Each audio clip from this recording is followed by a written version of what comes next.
கொடைக்கானல் ட்ரிப்புக்கு வந்து சக்தி வீட்டில் எல்லாருமே கிளம்புறாங்க. அப்போ பொன்னியும் சக்தியும் வந்து ஒரே சூட்கேஸில் வந்து எல்லா துணியும் எடுத்துகிட்டு வரதை பார்த்துட்டு எல்லாருமே வந்து ஆச்சரியமாக பார்க்குறாங்க. இதை பார்த்து பிரீத்தி செமையாக டென்ஷன் ஆகிடுறாங்க. அடுத்து வந்து இங்கே ட்ரிப்பில் வந்து ஜாலியாக எல்லாருமே என்ஜாய் பண்ணிகிட்டு இருக்காங்க. இந்த சூழ்நிலையில் இந்த மாதிரி விளையாடலாம் அப்படி சொல்லிட்டு இருக்காங்க. அப்போ கரெக்டாக பொன்னியை வந்து சக்தி வந்து தூக்கி வந்து சுற்றணும் அப்படின்னு சொல்லிட்டு கார்த்தி சொன்னோன்னே சக்தியை வந்து அழகாக வந்து தூக்கி சுற்றுறாரு. ரொம்ப சந்தோஷமாக இருக்காங்க எல்லாருமே. இதை பார்க்க பிரீத்திக்கு வயிறாக ஏறிது. செம டென்ஷன் ஆகிடுறாங்க.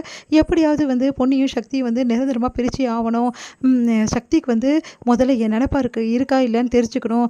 அதனால் வந்து சக்தியை வந்து நம்ம தனியாக மீட் பண்ணி எப்படியாவது நம்ம காதில் சொல்லி நானும் சக்தி ஒன்றாயிட்டா அதுக்கப்புறம் பொன்னியை தூக்கி சக்திக்கு 100% போட்டுருவான். நம்ம மேலே இருக்க காதில் நம்ம தூண்டி விடணும் அப்படின்னு சொல்லிட்டு யோசிக்கிறாங்க. வெளியே சொல்லாமல் இருக்கான். அதனால தான் வந்து சக்தி வந்து இந்த மாதிரிலாம் குழப்பம் அடையிறான் அப்படின்னு சொல்லிட்டு டென்ஷன் ஆகிடுறாங்க. உடனே வந்து சக்தியை எப்படியாவது தனியாக மீட் பண்ணணும். இப்போ என்ன பண்ணலாம் அப்படின்னா சக்தி இந்த மாதிரி புது கிளைண்ட் வந்து மீட் பண்ணணும்னு சொல்லியிருக்காங்க. இந்த ஏரியாவிலே நம்மளுக்கு வந்து ஆஃபர் வந்திருக்கு அப்படின்னு நம்மலாம் சொல்லி வந்து சக்தியை வந்து கூட்டிகிட்டு போகிறாங்க. சக்தி வந்து எங்கே பிரீத்தி காணவே காணும் அப்படின்னு. இல்லை சக்தி நான் போய் சொன்னேன் அப்படின்னு அதிர்ச்சி அடைகிறாங்க. நீ என்ன சொல்கிற பிரீத்தி, எனக்கு அவ்வளோ வேலை இருக்குது, அதெல்லாம் விட்டுட்டு நான் இங்கே வந்திருக்கேன், பத்தாவது வீட்டில் வேறு என்ன நினைப்பாங்க, இதெல்லாம் தப்பு பிரீத்தி அப்படின்னோடனே.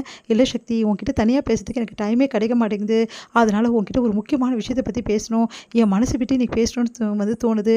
இங்கே பாரு பிரீத்தி, நமக்குள்ளே நடந்தது எல்லாமே முடிஞ்சு போச்சு, இதுக்கப்புறம் நமக்குள்ளே எதுவுமே கிடையாது, அதனால் இதெல்லாம் பேசுறது ரொம்ப பெரிய தப்பு புரியுதா, எனக்கு கல்யாணம் ஆகிடுச்சு, இந்த மாதிரி பேசுறதெல்லாம் தப்பு பிரீத்தி, நான் ஒன்றும் பேசல சக்தி, என் மனசில் இருக்கிறதுன்னா நான் கேட்கலாம் தான் வந்தேன், நீயும் பொன்னியின் முன்னே சேர்ந்தே வாழலை, எனக்கு நல்லாவே தெரியும், என் காதலை நீ மறக்கலை, அதனால தான் வந்து பொன்னி கூட உன்னால் வாழ முடியல, இது தானே சக்தி உண்மை அப்படின்னோடனே.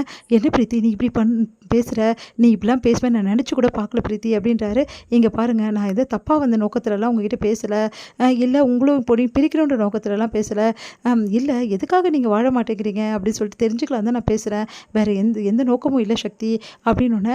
அதுதான் பிரீத்தி இப்போ வரைக்கும் எனக்கே புரியல, அதுதான் சொல்கிறேன் சக்தி கொஞ்சம் புரிஞ்சுக்கோ, நீ என் மேலே உள்ள காதலால் தான் இன்னமும் வந்து பொன்னிக்கிட்ட வந்து சேராமல் இருக்க, அது எனக்கு நல்லா தெரிஞ்சு போச்சு, ஆனால் இப்படி எத்தனை நாளைக்கு இருக்க போகிற சக்தி, எல்லாம் மாறணும்ல, அதுக்காக தான் நான் கேட்குறேன் அப்படின்னோடனே. தெரியல பிரீத்தி, ஆனால் நம்ம சீக்கிரமாக வீட்டுக்கு போகலாமா அப்படி சொல்கிறாரு. இல்லை இன்னும் கொஞ்சம் பேசணும் சக்தி அப்படின்னு. வேறு என்ன பேசணும், உனக்கு ஞாபகம் இருக்கா சக்தி, நம்ம இங்கே போனோம், அதுக்கப்புறம் இங்கெல்லாம் இப்படிலாம் இருந்தோமே, அதுக்கப்புறம் இப்படிலாம் பழகணுமே அப்படியே சொல்லிக்கிட்டே போகிறாங்க. உடனே வந்து சக்தி செம்மையாக டென்ஷன் ஆகிறாரு.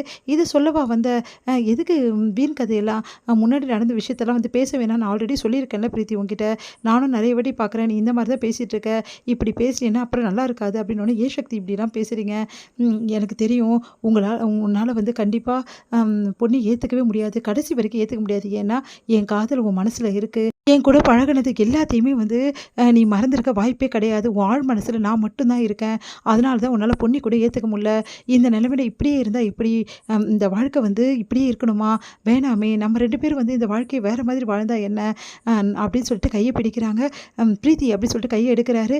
இங்கே பாரு பிரீத்தி, நான் சொல்கிறது கொஞ்சம் நல்லா கேளுனா, என் மனசில் வந்து பொண்ணு இல்லை நான் உங்ககிட்ட சொன்னேன்னா, ஆனால் நான் உன்னை ஏற்றுக்காமல் இருக்கிறதுக்கு சில காரணங்கள் இருக்குது, ஆனால் கொஞ்ச நாளில் என் மனசு மாறுன்ற நம்பிக்கையும் எனக்கு இருக்குது புரியுதா, அது வரைக்கும் பொண்ணி காத்துட்ருக்கா, அவள் காத்துட்ருக்கான்ற விஷயமும் எனக்கு தெரியும், அதனால் தயவுசெய்து இந்த விஷயத்தில் நீ தலையிடாத, எனக்கும் பொண்ணிக்கும் 1000 ப்ராப்ளம் இருக்கும், ஆனால் இருந்தாலும் நாங்கள் ஹஸ்பண்ட் ஒய்ஃபு புரியுதா, அதனால் நீ தயவுசெய்து எங்கள் விஷயத்தை தலையிடாமல் இருக்கிறது தான் நல்லது.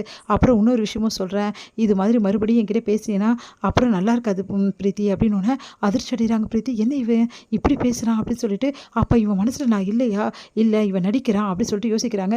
இங்கே பார், நீ மனசில் நினச்சிருக்கலாம், இல்லை இவன் வந்து போய் சொல்கிறான்னு, சத்தியமாக உண்மையை மட்டும் தான் நான் சொல்வேன், அது உனக்கே தெரியும், இனிமேல் இதை பற்றி நீ பேசாமல் இருக்கதா உனக்கும் நல்லது எனக்கும் நல்லது, வா கிளம்பலாம் அப்படி சொல்லிட்டு போகிறாரு. இதை பார்த்து பிரீத்தி செமையாக டென்ஷன் ஆகிடுறாங்க. இது முடியுது.